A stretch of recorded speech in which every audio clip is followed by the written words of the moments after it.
कुरान शरीफ में एक वाकया और अल्लाह ने कहा है कि अगर दो मुसलमानों के ग्रोह जो एक ईश्वरवादी हैं, एक निराकार ईश्वर के भक्त है, मुसलमान है, मोमिन है, श्रद्धालु है, एक ईश्वरवादी है, अगर ये दोनों ग्रोह आपस में लड़ जाए, आपस में जंग करने लगे, आपस में लड़ने लगे, तो तीसरा जो ग्रोह है जो एक ईश्वरवादी या मुसलमान है, उसे क्या चाहिए कि ये दो जो ग्रोह जंग कर रहे हैं उनको समझाए कि वो एक दूसरे का खून ना बहाए, युद्ध ना करे।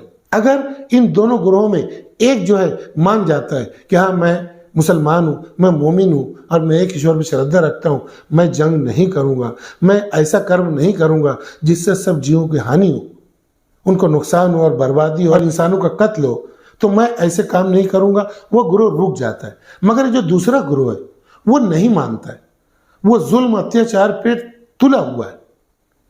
तो अल्लाह ताला कहते हैं कुरान शरीफ में कि जो ग्रोह समझा रहा है, जो मुसलमानों का ग्रोह उसे समझा रहा है, उसको चाहिए कि जो समझदार है, जो अब खूनरेजी, कत्ल, गारतगिरी या जंग से रुक गया है, उसके साथ मिलकर उस जालिम मुसलमान ग्रोह से लड़े जो अत्याचारी है, जो जुल्म ढा रहा है, जो हानि पहुंचा रहा है तमाम इंसानों को।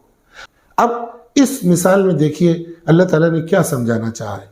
ये समझाना चाहा है कि जो तीनों ग्रोह हैं, 1, 2, 3, ये तीनों ग्रोह एक ईश्वरवादी हैं, एक निराकार के भक्त हैं, मुसलमान हैं, मोमिन हैं, मगर यहाँ पे जुल्म ये ऐसा कर्म है जो कि तमाम जीवों को हानि पहुंचाता है, कत्ल करता है, बर्बाद करता है।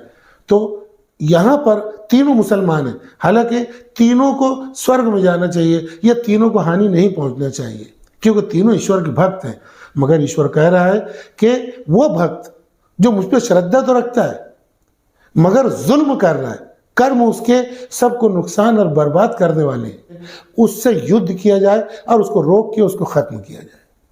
यहाँ पर फिर आपको सलामती वाले कर्मों की प्रधानता आपको समझ में आ गई होगी। यानी सिर्फ एक ईश्वरवादी होना जरूरी नहीं है, उसी के साथ साथ जरूरी है कि हम सबकी सलामती वाले कर्म आमाल सालिहा करें, और आमाल सालिहा के लिए जरूरी है कि हम एक निराकार ईश्वर और परलोक के जीवन पर श्रद्धा रखें।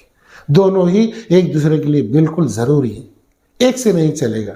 जैसा कि हमारे यहाँ एक नोट होती है, एक डॉलर होता है, एक तरफ जो है हेड होता है, एक तरफ टेल होता है। अगर टेल हो तो भी ना चलेगा और खाली हेड हो किसी डॉलर पे या नोट पे तब भी नहीं चलेगा। तो एक तरफ नोट पर अगर एक ईश्वर पे श्रद्धा और परलोक पे श्रद्धा है तो उसकी दूसरी साइड में तमाम जीवों की सलामती के कर्म होना चाहिए। ऐसी ही नोट ईश्वर के पास चलेगी। अगर सिर्फ श्रद्धा है, कर्म नहीं है तो भी नहीं चलेगा, और सिर्फ कर्म है और श्रद्धा नहीं है तो भी नहीं चलेगा, क्योंकि एक दूसरे पर दोनों आधारित हैं। तो इन बातों से आप समझ लीजिए कि कर्मों की प्रधानता कितनी है। यानी सलामती वाले कर्म मकसद है, एक निराकार ईश्वर पर श्रद्धा जो है वो जो है जरिया है।